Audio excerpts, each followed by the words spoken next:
Here's my trade recap for May 7th, 2026. So to start off, as you can see, we have weekly open right here, which is printed by my indicator. This right here is the weekly manipulation leg, so I'm going to draw out my standard deviation. The reason I know this standard deviation is valid is because -2 has already rejected perfectly along with -2.5. So from here, we're just going to mark out -3. So from here, we're just going to go into like the 5-minute, and we're going to wait throughout the day until my level gets tapped. Okay, as you can see, it is 10:45 right now on Thursday, and we're about to tap into my level. I'm currently on the 1-minute time frame. So once we tap my level right here, let's see, there we go. So we just tapped my standard deviation level that I'm going to use for this week. What I'm actually going to do is mark this swing low right here and wait for a break of structure. Okay, we just tapped my break of structure level, so we have to wait for an opposing candle real quick, which we got right here. Now, I'm going to use my fib level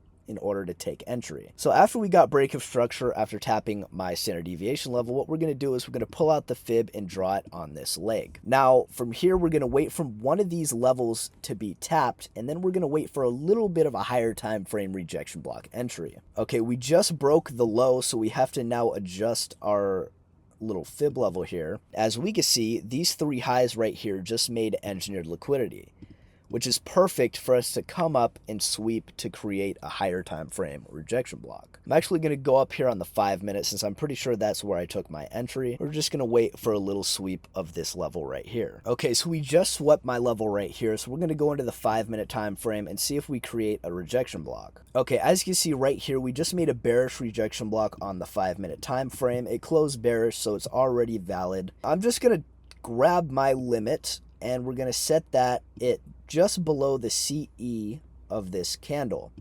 Then we're going to put the stop loss at the high of the rejection block because that's what invalidates it. And right here we have a 5.25 point stop. Now from here, where I take profit is going to be, first of all, we have to go on the 1-minute to grab our standard deviation leg, which we have right here is the last manipulation leg of this move. So we're going to move our standard deviation to here. Then we're going to go on to the 1-hour time frame and see the most recent high time frame leg. And we're going to draw out our fib level here. As you can see, none of our standard deviation levels except for -2 align with the fib. Now, since -2 aligns with 886 on the fib, that's where my take profit is going to be. I'll actually take this on paper just to show for an example. So we're just going to throw our limit right here. We'll do it for 1 NQ contract. Okay, we have now been tapped into this trade. So what I'm going to do, I'm going to delete the position. We're going to drag our stop loss to this high right here. So that would have been $100 risk for our take profit is going to be at the -2 level. Drag that down to here.